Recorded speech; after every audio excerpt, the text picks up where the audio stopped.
Shout out to VladTV.com. Mwah. So how old were you when it first happened? I can't remember. I probably was maybe like 3 or 4, maybe. 3 or 4 years old when you first. Because I remember it was. Wow. Ooh. It was before I was in school. So. Who did it? It was my stepfather. So your stepfather molested you at 3 or 4 years old. Well, it was like over years, and it wasn't until I started to like boys that I think he was probably worried that I was gonna tell a boyfriend. He kind of fell back a little bit because he didn't want to get beat up or nothing. But it got to the point where I rebelled and I started having sex with people around my age, you know. And then when I started having sex, the only reason why I started having sex is I was like, damn, I'm already sexually active. I want to have sex because I want to have sex. You know what I mean? It's not even that I wanted to fuck guys or whatever. I just wanted to see what it was like on my own, wanting to do it for me, you know? And then after that, it kind of like, it stopped, you know? Did your mom know about it at all? She didn't. She never knew until I told her when I was 17. So it was like, when I was 17, like literally, 1999 New Year's, Happy New Year's, woo! Go home, my house burned down. Then, like on New Year's Day, come home, I'm still in my little New Year's party dress, my house is burnt down. I had a friend that lived across from me who was a strip hoe, who worked at the cinema, who I didn't even know had this whole plot and scheme of how she wanted to do all kind of crazy shit, whatever. And it just like hella shit just happened in my life where I was this square girl who liked to dance ballet and play violin, and I went to Minnesota for school because I had a scholarship to go to this college prep high school, and I was so this and so that, and now everything was just falling apart, you know. And I ended up coming out and telling my mom about, because even though my stepfather molested me, there were other family members that did stuff, but it was more like they weren't much older than me. And I think it might have been like curiosity, like young kids playing or whatever. But I didn't take it that way because they were still older than me. And so I kind of like came clean. I just felt backed in a corner and just like, oh, and I just told everything. And it hurt my mom so bad. It hurt her so bad. And it hurt even more that after I told her, I wasn't there for her. Like I left. So I didn't get to like, and there was so many questions she wanted to answer.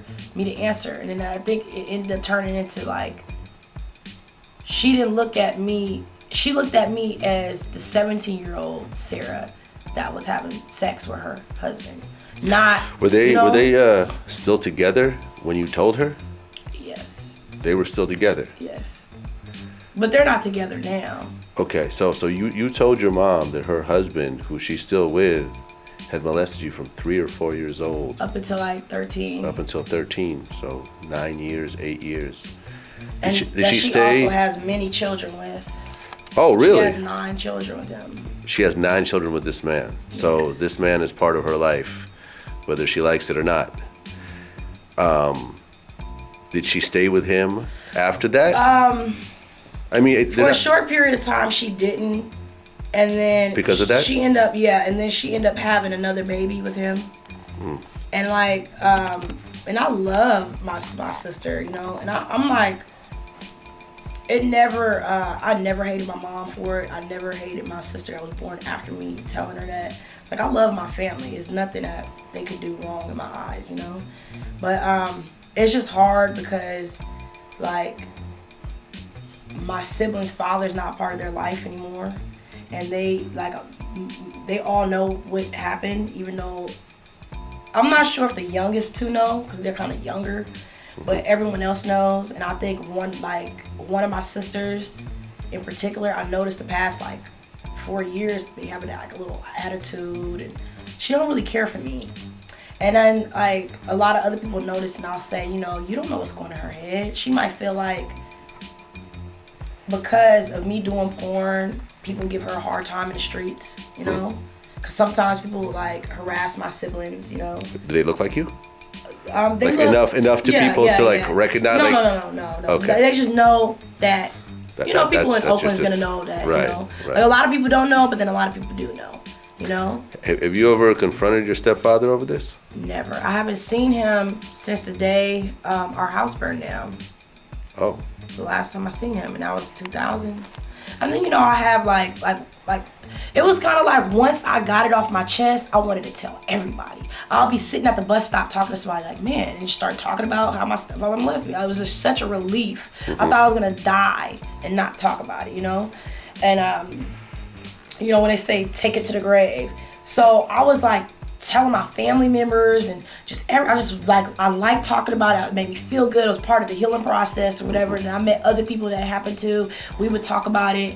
There's all this stuff. So, you know, that was I already healed, you know? And then like, I don't think my father knows though. I think he's the only one that doesn't know actually. And my uncle, when he was in the jail for like 25 years. He got out a couple years. That was like a big issue for him. And I was just like, let it go, you know, just let it go. You know what I mean? Do you feel any sort of like you need to get revenge? Honestly, for the first few years, like I planned on killing him. But then I thought about it like, I ain't been wanting to kill him. Why I want to kill him now, you know? And that's not really me. But it wasn't even that I wanted to kill him I just felt like I had this like thought that I needed to sacrifice my freedom and kill him and go to jail. I don't want to go to jail, but I knew I was going to go to jail. But just to kill him and so he couldn't come around my family no more.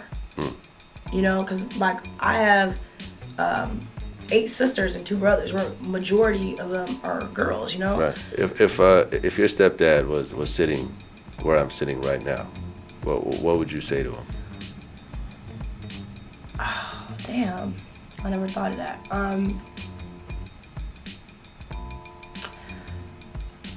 I don't really look at him because he's a foreigner. You know what I mean?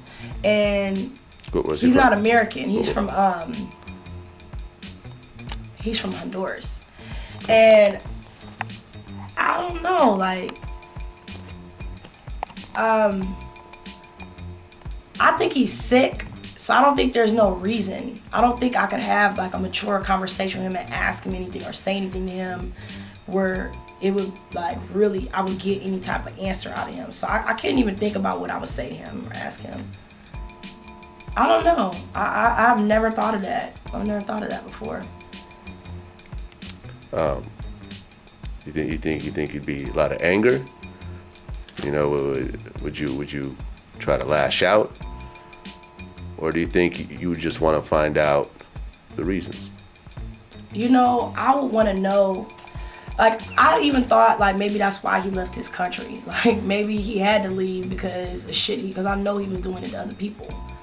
Like he was like a serial child molester or something that left his country to come to America or something. Really? That's what I think. I really think that, you know. So I don't know. I don't really have nothing to say to him.